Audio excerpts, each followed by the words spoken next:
El libro de Urantía, página 1509. Documento 136. El bautismo y los 40 días. Jesús comenzó su ministerio público en el apogeo del interés popular por la predicación de Juan y en la época en que el pueblo judío de Palestina esperaba ansiosamente la aparición del Mesías. Había un gran contraste entre Juan y Jesús. Juan trabajaba con afán y ahínco, mientras que Jesús ponía manos a la obra en una forma apacible y llena de alegría. Solo unas pocas veces en toda su vida se le vio apresurarse. Jesús era un consuelo para el mundo y en cierto modo un ejemplo. Juan en cambio no era ni un consuelo ni un ejemplo. Él predicaba el reino de los cielos pero no mencionaba mucho de su felicidad. Aunque Jesús se refirió a Juan como el más grande de los profetas del antiguo orden, también dijo que el más humilde de entre los que vieran la gran luz de la nueva senda y por lo tanto penetraran en el reino del cielo sería en verdad más grande que Juan. Cuando Juan predicaba del reino venidero, toda la fuerza de su mensaje era: arrepentíos. Huid de la ira venidera. Cuando Jesús comenzó a predicar, aunque mantuvo la exhortación al arrepentimiento, ese mensaje estaba siempre ligado al Evangelio, a la buena nueva de la felicidad y la libertad que traería el nuevo reino. 1. Los conceptos del Mesías esperado. Los judíos tenían muchas ideas distintas sobre la naturaleza del libertador esperado. Cada una de estas diferentes escuelas de enseñanza mesiánica podía invocar como prueba de sus creencias distintas declaraciones de las escrituras hebreas. En general, los judíos consideraban que la historia de su nación comenzaba con Abraham y culminaría en el Mesías y de la nueva era del reino de Dios.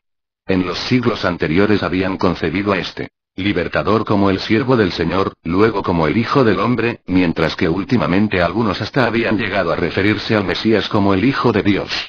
Pero, bien sea que se le llamara la simiente de Abraham o el hijo de David, todos estaban de acuerdo en que había de ser el Mesías, el ungido. Así pues evolucionó el concepto a partir de siervo del Señor a hijo de David, hijo del hombre e hijo de Dios. En los tiempos de Juan y Jesús, los judíos más cultos habían desarrollado una idea del Mesías venidero como el israelita perfeccionado y representativo, el que reuniría en sí mismo como siervo del Señor, el triple cargo de profeta, sacerdote y rey. Los judíos creían devotamente que, tal como Moisés había liberado a sus antepasados de la esclavitud egipcia mediante hazañas milagrosas, así liberaría el Mesías venidero al pueblo judío de la dominación romana mediante prodigios aún más milagrosos y hazañas de triunfo racial. Los rabinos habían reunido casi página 1510 500 citas de las escrituras que, a pesar de sus contradicciones aparentes, según ellos eran profecías del advenimiento del Mesías. En medio de todos estos detalles de tiempo, técnica y función, perdieron de vista casi por completo la personalidad del Mesías prometido. Anhelaban el restablecimiento de la gloria nacional judía, la exaltación temporal de Israel, en vez de anhelar la salvación del mundo. Es evidente por lo tanto que Jesús de Nazaret no hubiera podido satisfacer jamás este concepto mesiánico materialista de la mente judía. Si hubieran sabido ver estas predicciones supuestamente mesiánicas bajo una luz diferente, estos pronunciamientos proféticos les habrían preparado la mente en forma muy natural para el reconocimiento de Jesús como aquel que cerraba una era para inaugurar una nueva y mejor dispensación de misericordia y salvación para todas las naciones. Los judíos habían sido criados con la creencia en la doctrina de la Shekinah. Pero este supuesto símbolo de la presencia divina no se veía en el templo. Creían que la venida del Mesías efectuaría su restauración. Tenían ideas confusas sobre el pecado racial y la supuesta naturaleza malvada del hombre. Algunos enseñaban que el pecado de Adán había sido causa de la maldición de la raza humana, y que el Mesías levantaría esa maldición y restituiría el favor divino al hombre. Otros enseñaban que Dios, al crear al hombre, había combinado en él naturalezas buenas y malas. Que cuando observó el resultado de esta creación, fue grande su desilusión, y que se arrepintió de haber creado así al hombre. Y los que así enseñaban creían que el Mesías vendría para redimir al hombre de esta inherente naturaleza malvada. La mayoría de los judíos creía que ellos seguían languideciendo bajo el poder romano debido a sus pecados colectivos y a la frialdad de los prosélitos gentiles. La nación judía no se había arrepentido de todo corazón. Por eso el Mesías retrasó su advenimiento. Mucho se hablaba de arrepentimiento. Eso explica la atracción poderosa e inmediata de la predicación de Juan. Arrepentíos y sed bautizados porque el reino del cielo se acerca. Y el reino del cielo no tenía sino un solo significado para todo judío devoto: la venida del Mesías. Había un rasgo del auto-otorgamiento de Micael que era completamente ajeno al concepto judío del Mesías y este era la unión de las dos naturalezas, la humana y la divina. Los judíos habían concebido al Mesías de distintas maneras como humano perfeccionado, sobrehumano, e incluso divino, pero no se les había ocurrido jamás el concepto de la unión de lo humano y lo divino. Fue esta el gran escollo de los primeros discípulos de Jesús.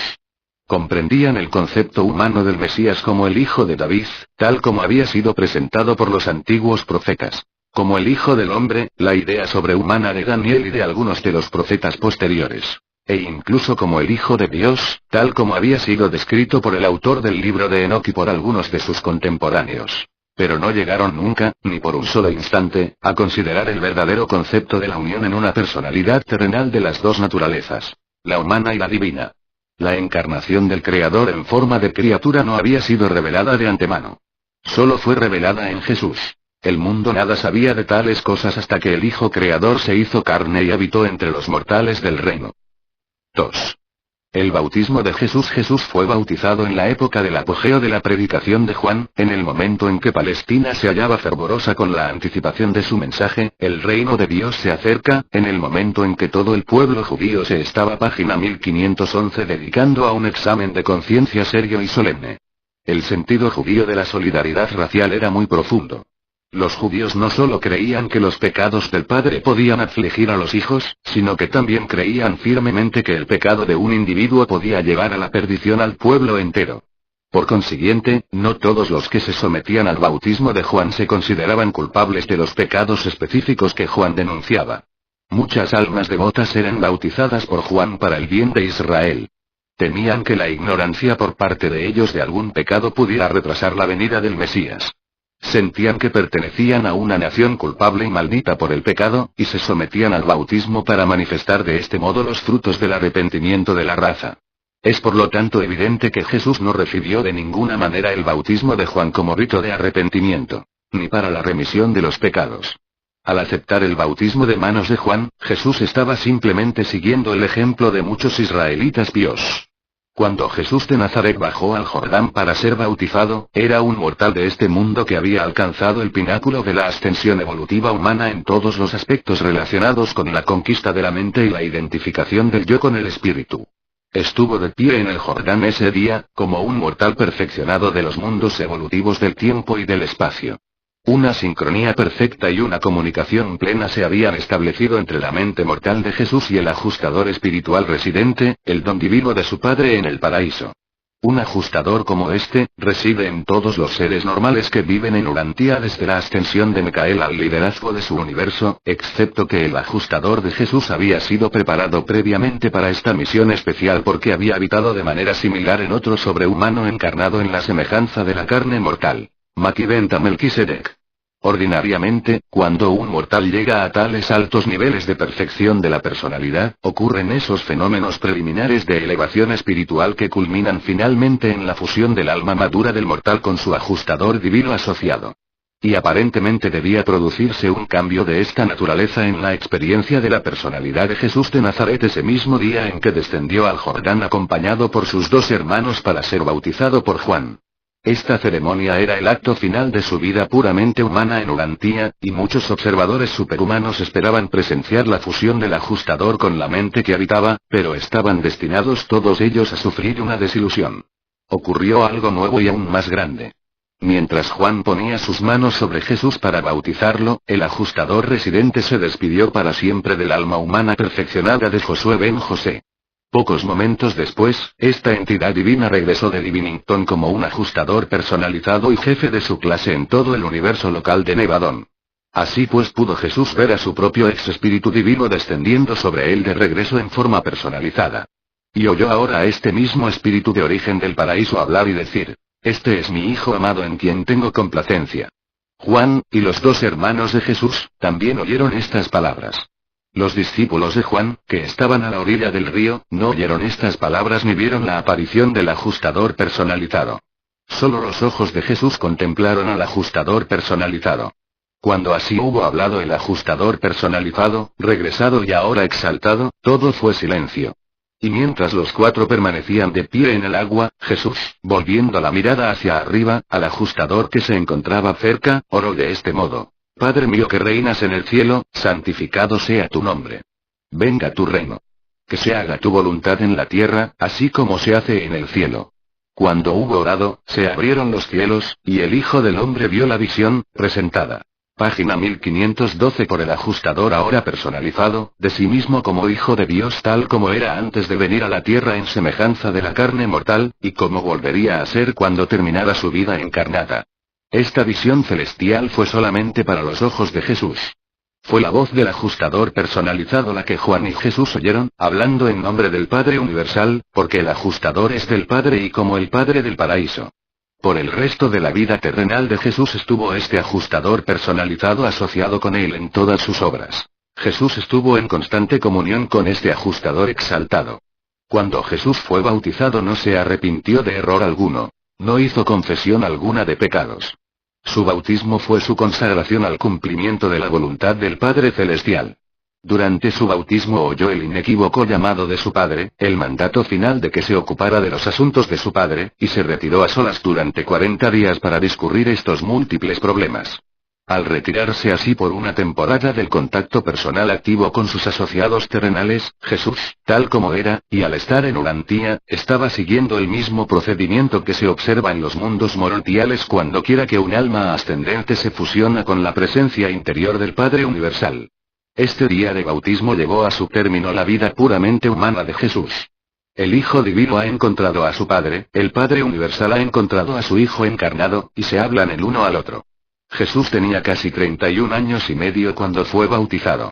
Si bien Lucas dice que Jesús fue bautizado en el año 15 del reinado de Tiberio César, que sería en el año 29 de JC, puesto que Augusto murió en el año 14 de JC, debe recordarse que Tiberio fue coemperador con Augusto por 2 años y medio antes de la muerte de Augusto, habiéndose acuñado monedas en su honor en octubre del año 11 de JC. El 15º año de su reinado fue por lo tanto, en efecto, este mismo año 26 de JC en que Jesús se bautizó. Fue también este el año en que Poncio Pilato tomó el cargo de gobernador de Judea. 3. Los 40 días Jesús había resistido a la gran tentación de su auto-otorgamiento en semejanza de un mortal antes de su bautismo, cuando se había humedecido con el rocío del monte Hermón durante 6 semanas.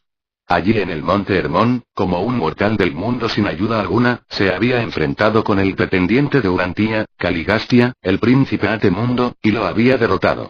En ese día lleno de acontecimientos, según se ve en los archivos del universo, Jesús de Nazaret se convirtió en el príncipe planetario de Urantia. Este príncipe de Urantia, que muy pronto sería proclamado soberano supremo de Nevadón, iniciaba ahora 40 días de retiro, para elaborar sus planes y seleccionar la técnica que utilizaría para proclamar el nuevo reino de Dios en el corazón de los hombres. Después de su bautismo comenzó el período de 40 días de ajuste a las relaciones cambiadas del mundo y del universo, debidas a la personalización de su ajustador. Durante este período de aislamiento en las colinas de Pérea, Jesús determinó el criterio que emplearía y los métodos que aplicaría en la nueva y cambiada fase de la vida terrenal que estaba por inaugurar. El retiro de Jesús no fue motivado por el propósito de ayunar ni tampoco para la aflicción de su alma.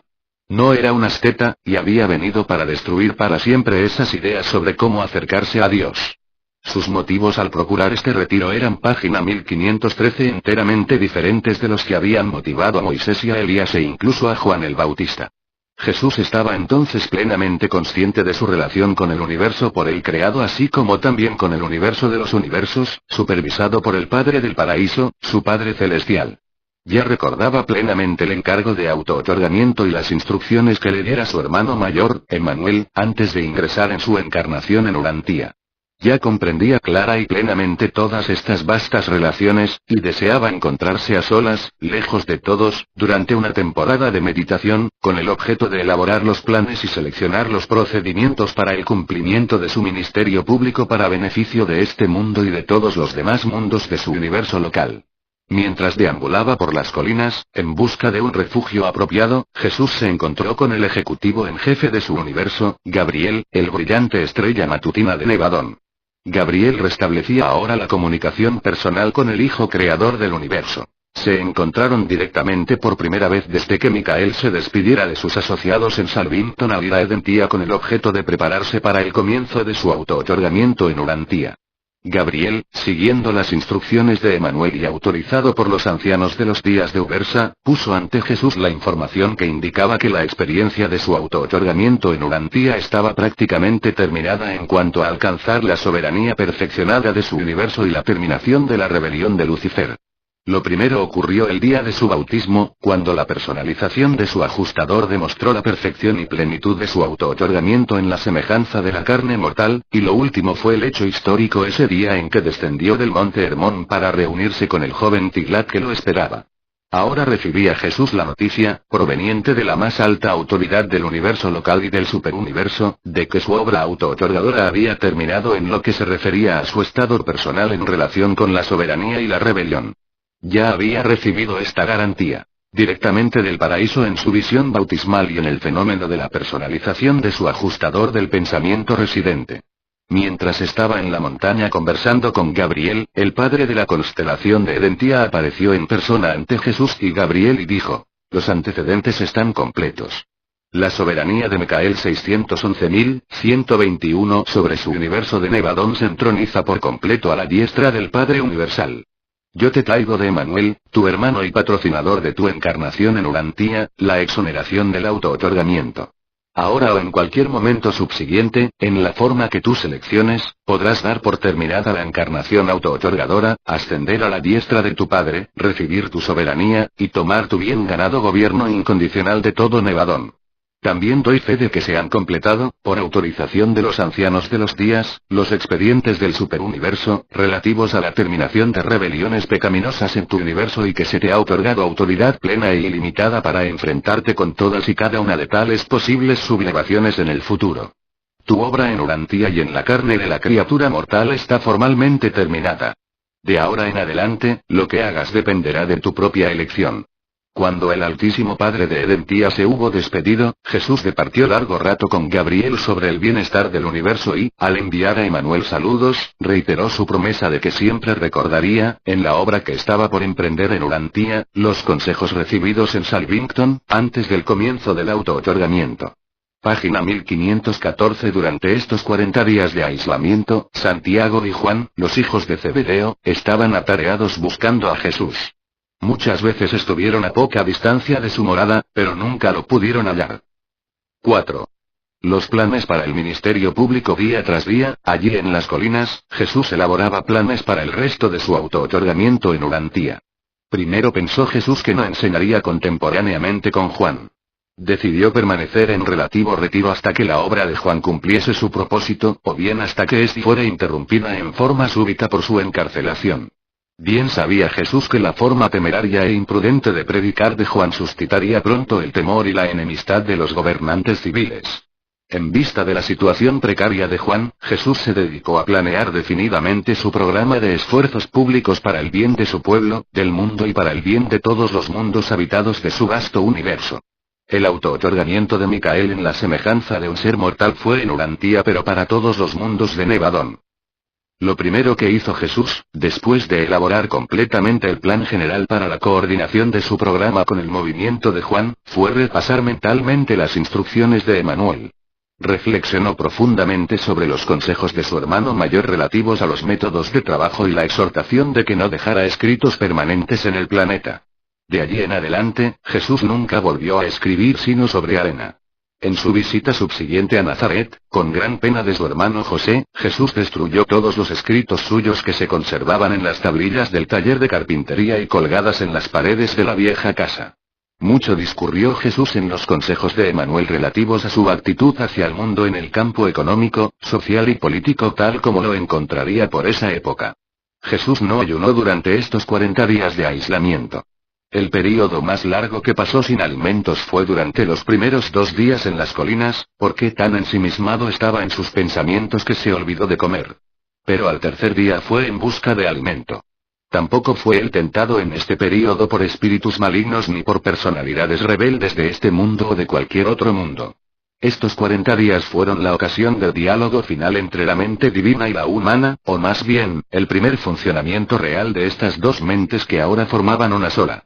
El resultado de esta temporada de meditación, pletórica de acontecimientos, demostró en forma conclusiva que la mente divina ya dominaba triunfal y espiritualmente al intelecto humano. De ahora en adelante, la mente del hombre se ha convertido en la mente de Dios, y aunque la individualidad de la mente del hombre está constantemente presente, siempre esta mente humana espiritualizada dice: no se haga mi voluntad sino la tuya. Las transacciones de este momento extraordinario no fueron las visiones fantasmagóricas de una mente hambrienta y debilitada, ni tampoco fueron los simbolismos confusos y pueriles que más tarde se transmitirían como las tentaciones de Jesús en el desierto. Más bien fue esta una temporada para la meditación sobre la memorable y variada carrera del auto-otorgamiento en Urantia y para la preparación cuidadosa de esos planes para el ministerio ulterior que pudieran servir mejor a este mundo y contribuir a la vez al mejoramiento de todas las otras esferas aisladas por la rebelión. Jesús discurrió en toda la gama de la vida humana en Urantia, desde los días de Andón y Fonta, pasando por la falta de Adán, y llegando hasta el ministerio de Melquisedec de Salem. Gabriel le había recordado a Jesús que tenía dos caminos que podía seguir para manifestarse al mundo en caso de que decidiera permanecer en Urantia por un página 1515. Tiempo. También se le aclaró a Jesús que su elección en este asunto nada tendría que ver ni con su soberanía universal ni con la terminación de la rebelión de Lucifer. Estos dos caminos de ministerio para el mundo eran: 1.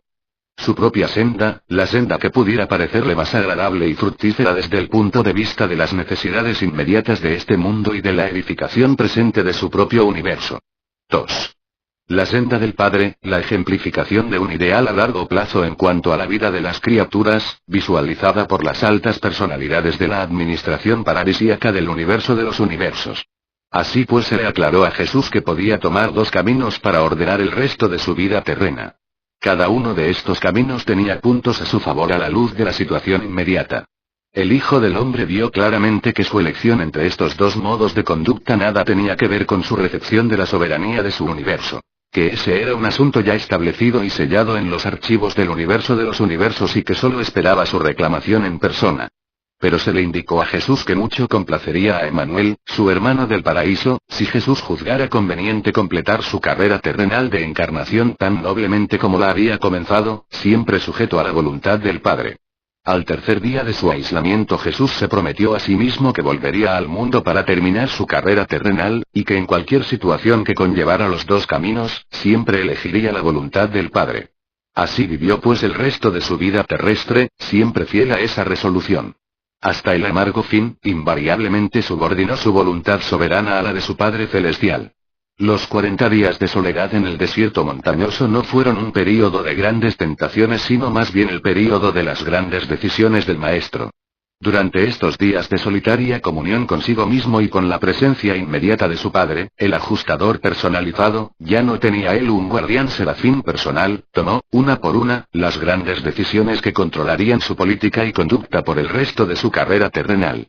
Posteriormente surgió la tradición de la gran tentación durante este período de aislamiento debido a la confusión con la crónica fragmentaria de la lucha en el monte Hermón, y además porque era costumbre que todos los grandes profetas y líderes humanos comenzaran su carrera pública sometiéndose a un supuesto período de ayuno y de oración. Había sido siempre la costumbre de Jesús, cada vez que se enfrentaba con decisiones nuevas o importantes, retirarse para comulgar con su propio espíritu, para llegar a conocer la voluntad de Dios. A través de toda su planificación para el resto de su vida terrenal, Jesús estuvo siempre dividido en su corazón humano por dos formas opuestas de conducta. 1. Abrigaba el intenso deseo de ganar a su pueblo, y al mundo entero, para que creyeran en él y aceptaran su nuevo reino espiritual. Y bien conocía las ideas de ellos sobre el Mesías venidero. 2. Vivir y obrar de la manera que sabía que su Padre aprobaría, llevar a cabo su obra para otros mundos necesitados, y continuar, en el establecimiento del reino, revelando el Padre y mostrando su carácter amante divino. A lo largo de estos días extraordinarios Jesús vivió en una antigua caverna rocosa, un refugio en la ladera de la colina cerca de una aldea en un tiempo llamada Beit Agis. Bebía del pequeño manantial que corría por la falda de la colina hasta cerca de este refugio rocoso. Página 1516. 5. La primera gran decisión al tercer día después de comenzar esta conferencia consigo mismo y con su ajustador personalizado, se le presentó a Jesús la visión de las huestes celestiales de Nevadón reunidas y enviadas por sus comandantes para aguardar la voluntad de su amado soberano.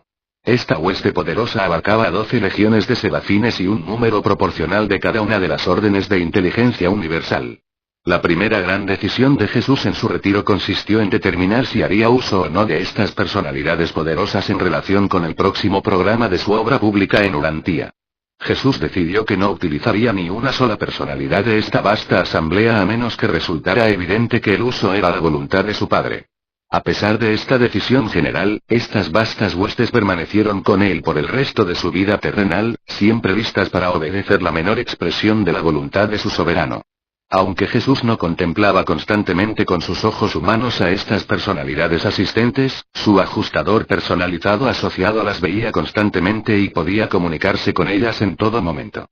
Antes de descender de su retiro de 40 días en las montañas, Jesús asignó el mando inmediato de estas huestes de personalidades universales asistentes a su ajustador recientemente personalizado, y por más de 4 años, medidos en tiempo de Urantía, estas personalidades seleccionadas de todas las divisiones de las inteligencias universales, obediente y respetuosamente funcionaron bajo la prudente dirección de este exaltado y experto monitor misterioso personalizado.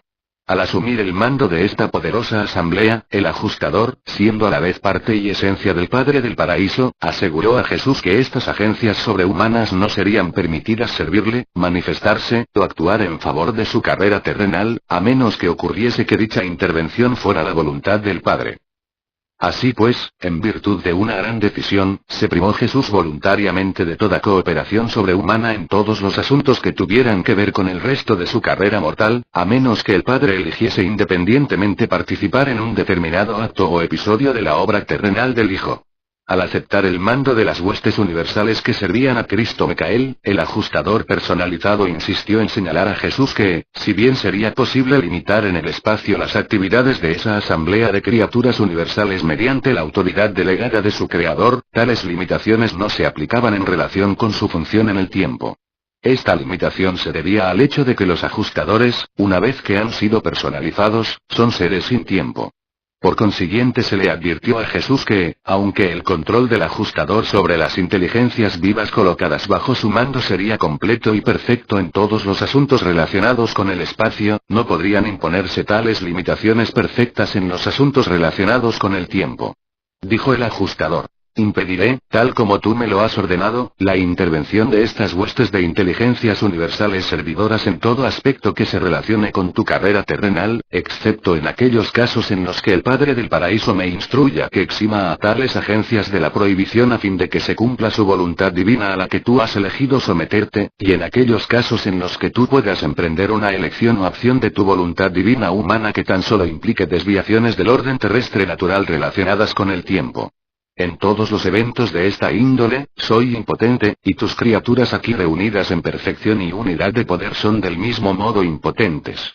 Si tus naturalezas unidas abrigan en algún página 1517 momento tales deseos, estos mandatos de tu elección serán inmediatamente ejecutados.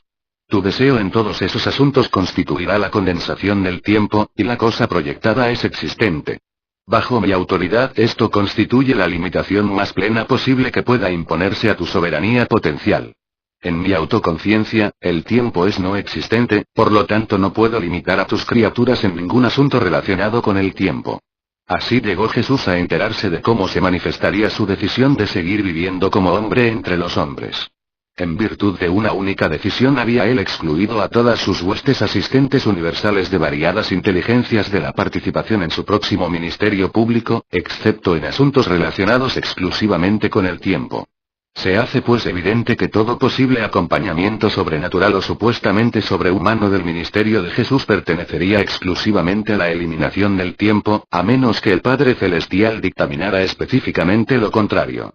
Ningún milagro, ministerio de misericordia, ni ningún otro evento posible que ocurriera en relación con lo que quedaba por hacer de la obra terrenal de Jesús podía ser de la naturaleza o carácter de una acción que trascendiera las leyes naturales establecidas y regularmente funcionales en los asuntos del hombre en su vida en Urantía, excepto en este asunto expresamente definido del tiempo. Por supuesto, ningún límite podía ser impuesto a las manifestaciones de la voluntad del Padre. La eliminación del tiempo en relación con el deseo expreso de este soberano potencial de un universo, solo podía evitarse por la acción directa y explícita de la voluntad de este Dios hombre en el sentido de que el tiempo, en la medida en que se relacionara con la acción o evento específico, no debía ser acortado o eliminado. A fin de prevenir la ocurrencia de milagros temporales aparentes, fue menester que Jesús permaneciera constantemente consciente del tiempo. Un lapso suyo de la conciencia del tiempo, en conexión con la consideración de un deseo definido, era equivalente al efectuar la cosa concebida en la mente de Hijo Creador, sin la intervención del tiempo. Gracias al control supervisor de su ajustador asociado y personalizado, era posible para Micael, limitar perfectamente sus actividades personales en la Tierra en lo que se refería al espacio, pero no era posible para el Hijo del Hombre, limitar de la misma manera su nueva situación en la Tierra como soberano potencial de Nevadón en lo que se refería al tiempo. Y este era el estado real de Jesús de Nazaret cuando salió para comenzar su ministerio público en Urantía. 6.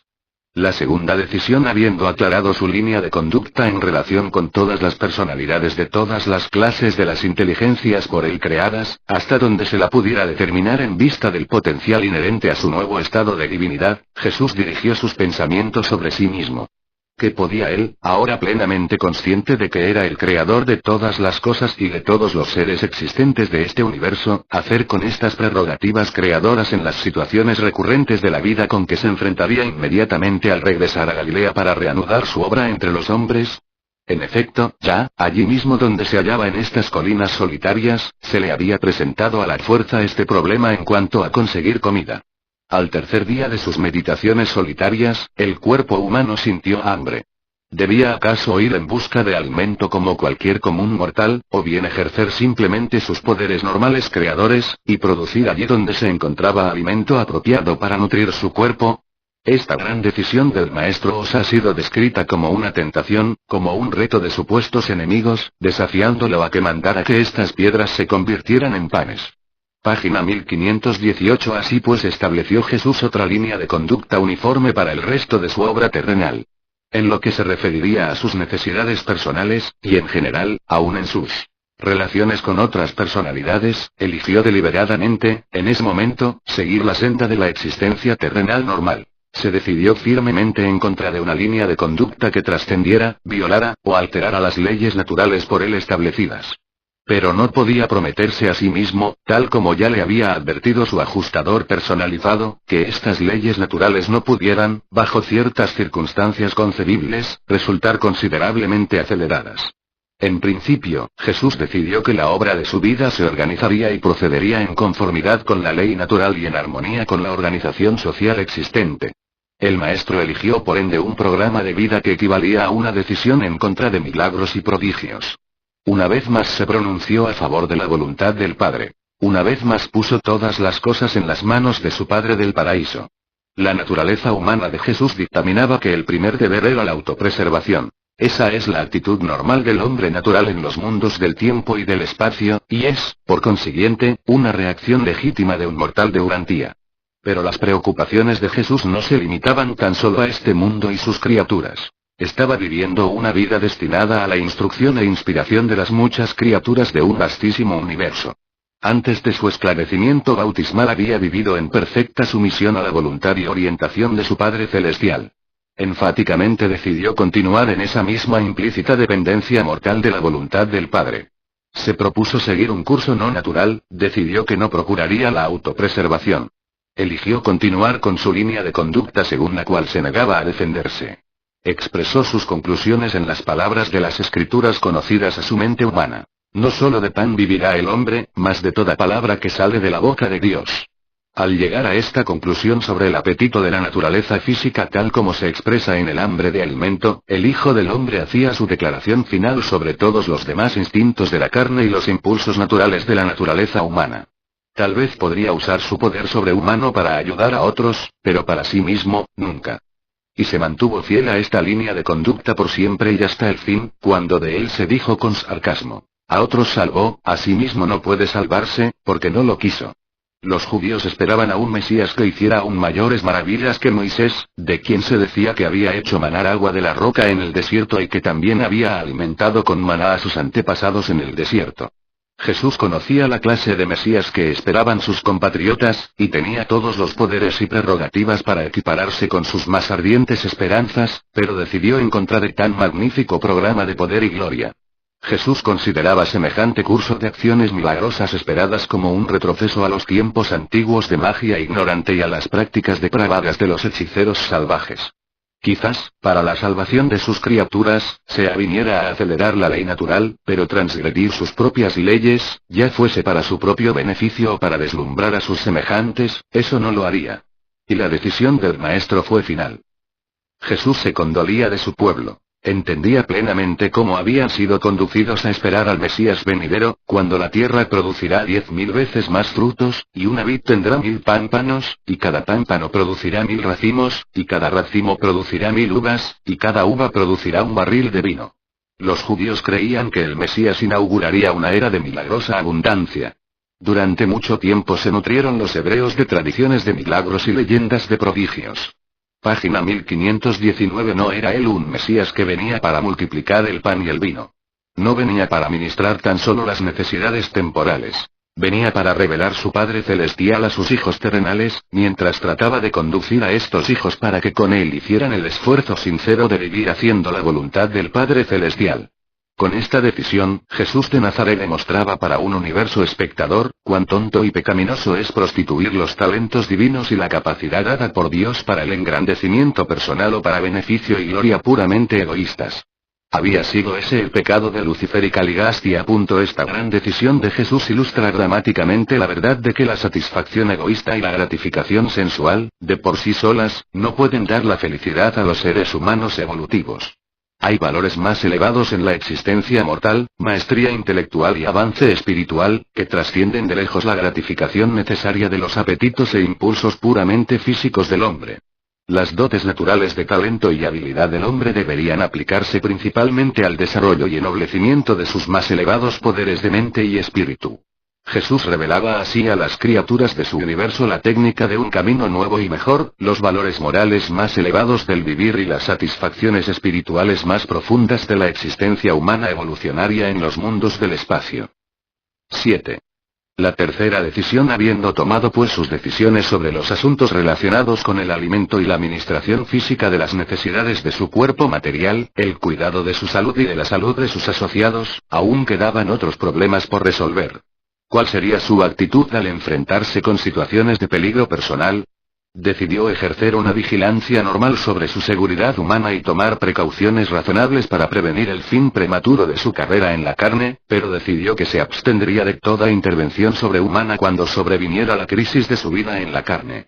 Al tomar esta decisión, estaba Jesús sentado a la sombra de un árbol, sobre un saliente rocoso, y a sus pies se abría un precipicio. Se daba plena cuenta de que podía deslizarse del saliente y arrojarse al espacio, sin que nada le sucediera que lo lastimara, siempre y cuando revocara su primera gran decisión de no invocar la interposición de sus ayudantes celestiales en la continuación de su obra en Urantía, y siempre y cuando abrogara su segunda decisión respecto a su actitud hacia la autoconservación. Jesús sabía que sus compatriotas esperaban un Mesías que estuviera por encima de la ley natural. Bien le habían enseñado esa escritura que dice: no te sobrevendrá mal, ni plaga tocará tu morada. Pues a sus ángeles mandará acerca de ti, que te guarden en todos tus caminos. En las manos te llevarán, para que tu pie no tropiece en piedra. ¿Se justificaría una presunción de esta índole, este desafío a las leyes de gravedad de su padre, para protegerse de heridas o, acaso para ganar la confianza de su pueblo mal enseñado y desorientado? Pero este curso de acción, por más gratificante que fuera para los judíos a la espera de un signo, sería, no una revelación de su padre, sino un dudoso juego con las leyes establecidas del universo de los universos.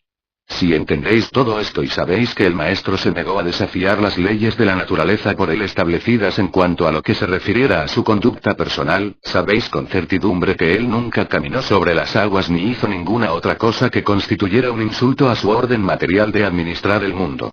Pero, página 1520 por supuesto, recordad siempre que aún no se había encontrado la manera de librarlo completamente de la falta de control sobre el elemento de tiempo en conexión con los asuntos encomendados a la jurisdicción del ajustador personalizado.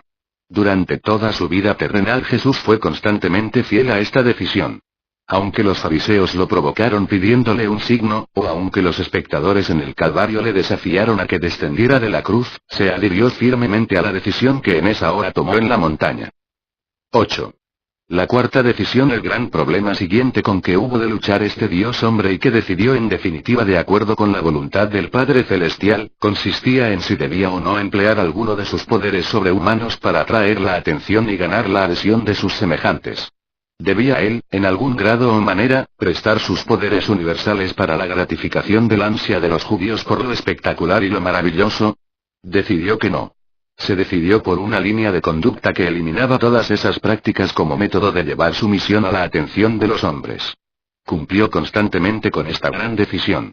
Incluso cuando permitió la manifestación de numerosas ministraciones de misericordia acortadoras del tiempo, casi invariablemente amonestaba a los que recibían su ministerio curativo para que nada dijeran a ningún hombre sobre los beneficios que habían recibido. Siempre rechazó el reto burlón de sus enemigos que le desafiaban a darnos un signo como prueba y demostración de su divinidad. Jesús sabiamente vio que hacer milagros y ejecutar prodigios tan solo atraería una lealtad superficial en intimidar la mente material. Tales acciones no revelarían a Dios ni salvarían a los hombres.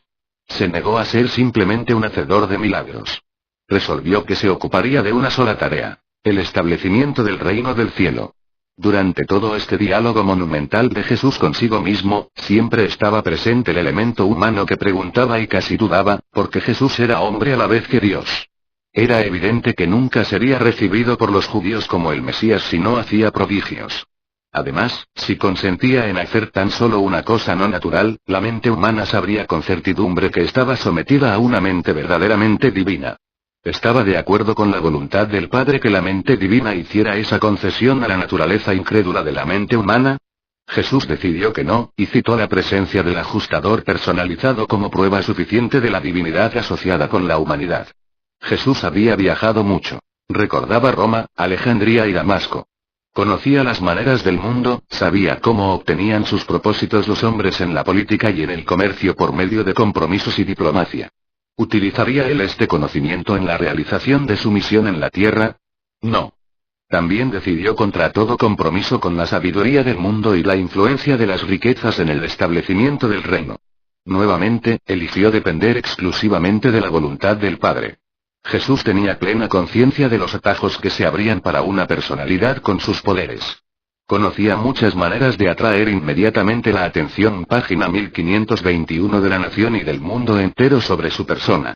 Pronto se celebraría la Pascua en Jerusalén. La ciudad estaría llena de visitantes. Podía ascender al pináculo del templo y ante las multitudes asombradas andar en el aire. Ese era el tipo de Mesías que la gente esperaba.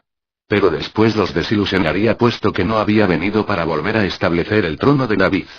Y conocía la futilidad del método de Carigastia de tratar de adelantarse al modo natural, lento y seguro de cumplir el propósito divino.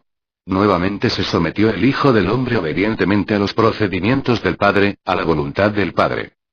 Jesús eligió establecer el reino del cielo en el corazón de la humanidad por métodos naturales, comunes, difíciles y esforzados, los mismos procedimientos que tendrían que seguir en el futuro sus hijos terrenales para ampliar y expandir ese reino celestial.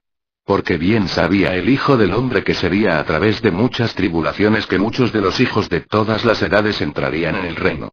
Jesús estaba pasando ahora por la gran prueba del hombre civilizado, la de tener el poder y negarse continua y firmemente a utilizarlo para fines puramente egoístas o personales. En vuestra consideración de la vida y experiencia del Hijo del Hombre, deberíais tener siempre presente el hecho de que el Hijo de Dios estaba encarnado en la mente de un ser humano del siglo I, no en la mente de un mortal del siglo XX ni de otro siglo. Con esto deseamos transmitiros la idea de que las dotes humanas de Jesús eran de adquisición natural. Él era el producto de factores hereditarios y ambientales de su época, sumados a la influencia de su crianza y educación.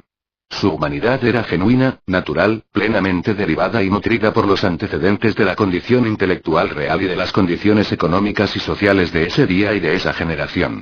Aunque en la experiencia de este Dios hombre siempre existía la posibilidad de que la mente divina trascendiera el intelecto humano, sin embargo, siempre que funcionaba su mente humana, lo hacía como una auténticamente mortal lo haría bajo las condiciones del ambiente humano de esa época.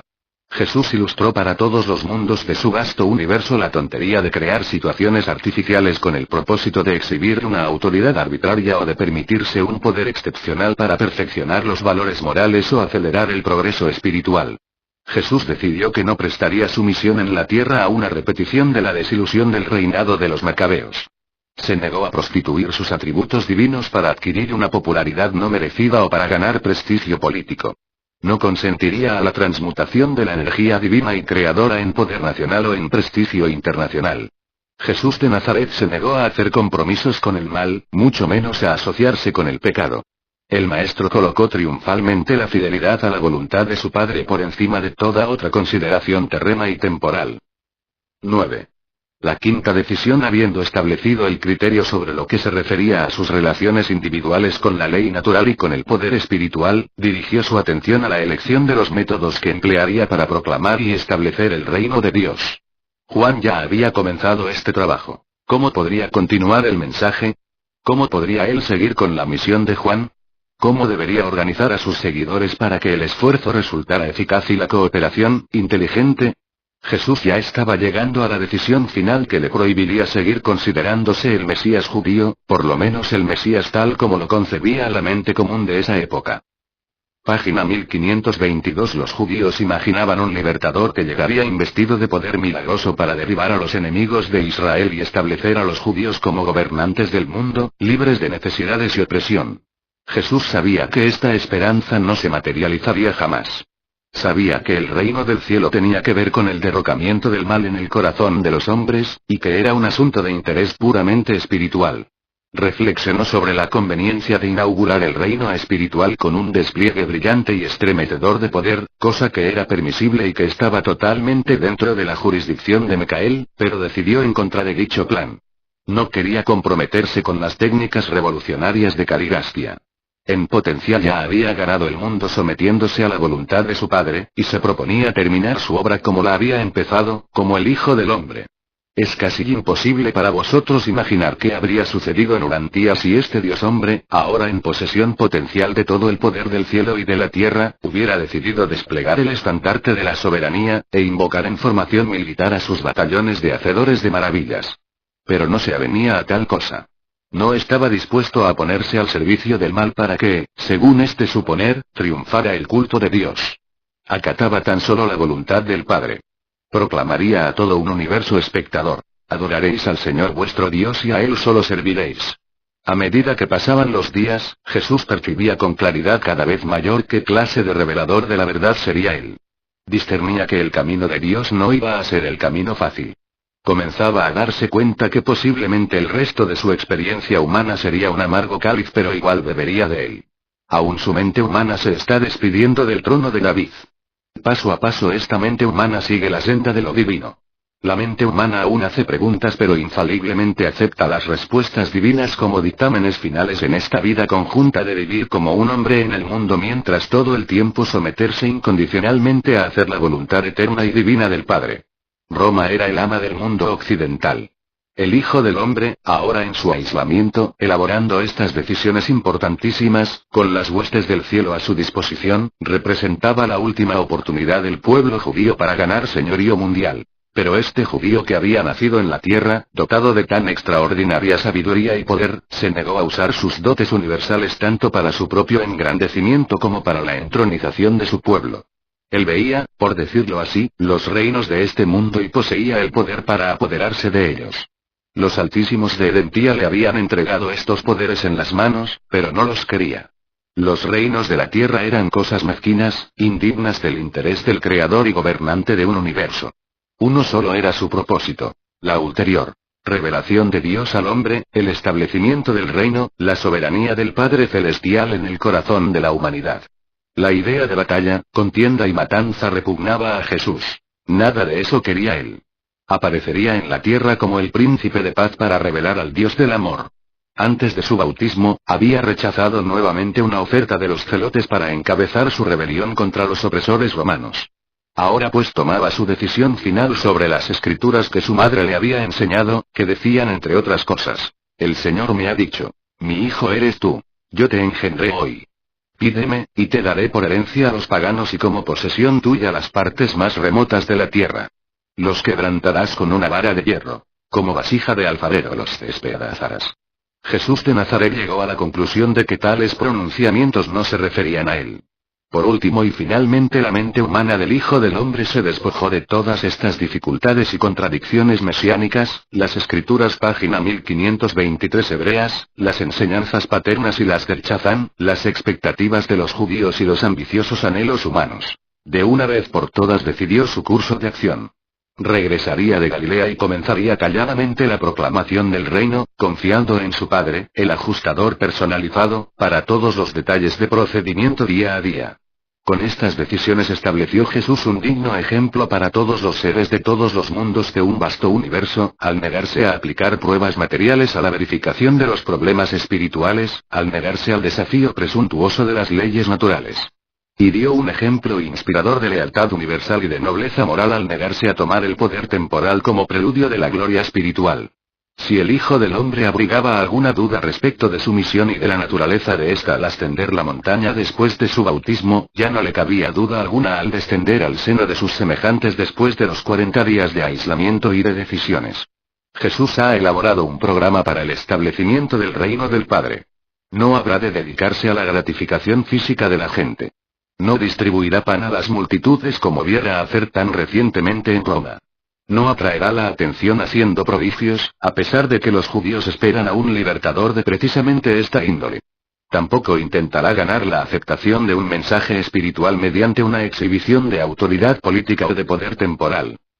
Al rechazar estos métodos de embellecimiento del reino venidero ante los ojos esperanzados de los judíos, Jesús se aseguró de que estos mismos judíos rechazaran certera y finalmente su derecho a la autoridad y la divinidad. Conociendo todo esto, Jesús durante mucho tiempo trató de evitar que sus primeros seguidores se refirieran a él con el nombre de Mesías. A través de su entero ministerio público hubo de enfrentarse constantemente con la necesidad de tratar con tres situaciones recurrentes: el clamor de los hambrientos, la insistente demanda de milagros, y la solicitud final de los que lo seguían que les permitieran coronarlo rey. Pero Jesús no se apartó jamás de las decisiones que tomó durante estos días de aislamiento en las colinas de Perea. 10. La sexta decisión el último día de este memorable retiro, antes de comenzar el descenso del monte para reunirse con Juan y sus discípulos, el Hijo del Hombre tomó su decisión final. Así, con estas palabras comunicó esta decisión al ajustador personalizado. Y en todos los demás asuntos, así como en estas decisiones ya registradas, te prometo que me someteré a la voluntad de mi Padre. Cuando así hubo hablado comenzó el descenso de la montaña. Y su faz resplandecía con la gloria de la victoria espiritual y del triunfo moral.